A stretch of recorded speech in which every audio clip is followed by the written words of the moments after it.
বাংলা বাঙালির অপমান মেনে নেওয়া হবে না বলে ফের হুঙ্কার আমরা বাঙালির। এই নিয়ে শাসকের রীতিমতো হুঁশিয়ারি দিতে দেখা গেল আমরা বাঙালিকে। বাঙালি অপমানের বদলা নেবে, বদলার কথা শুনিয়ে দিলেন দলের রাজ্য সাধারণ সম্পাদক গৌরাঙ্গ রুদ্র পাল। আজ আগরতলায় সাংবাদিক সম্মেলনে বসে তীব্র হুঙ্কার ছাড়লেন গৌরাঙ্গ রুদ্র পাল। বাংলা ভাষা ও বাঙালিদের উপর দেশের নানা স্থানে হেনস্থা আর অপমান কোনোভাবেই রেয়াত না করার হুঁশিয়ারি দিয়েছেন তিনি।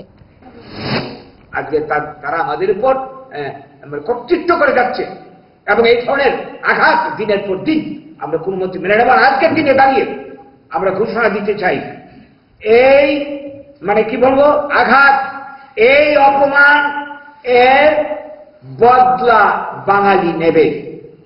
যদি তাদের সুমতি হয়, এই ভাবনা থেকে ফিরে আসে ভালো কথা। যদি তা না হয়, আবারও দেশে একটা ভাষাকে কেন্দ্র করে, বাঙালি জাতির অস্তিত্ব অধিকারকে কেন্দ্র করে একটা তুমুল আন্দোলন, গণ আন্দোলন আজকে তৈরি হওয়ার পথে।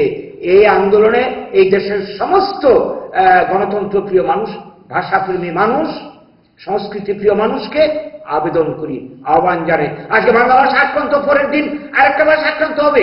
আজকে বাঙালিরা আক্রান্ত, পরের দিন আরেকটা জাতি আক্রান্ত হবে। এর হাত থেকে বাঁচতে হলে আমাদের সম্মিলিত প্রয়াসের দ্বারা, ঐক্যবদ্ধ সংগ্রামের দ্বারা এটাকে প্রতিহত করতে হবে। এই কাজে আপনাদের সবাই সহযোগিতা চাইছি। বাঙালি বুদ্ধিজীবী, ছাত্র, যুবক, কৃষক থেকে শুরু করে অন্যান্য যারা রয়েছেন সবাই সহযোগিতা কামনা করছি। আজকের এই বার্তাটুকু আপনাদের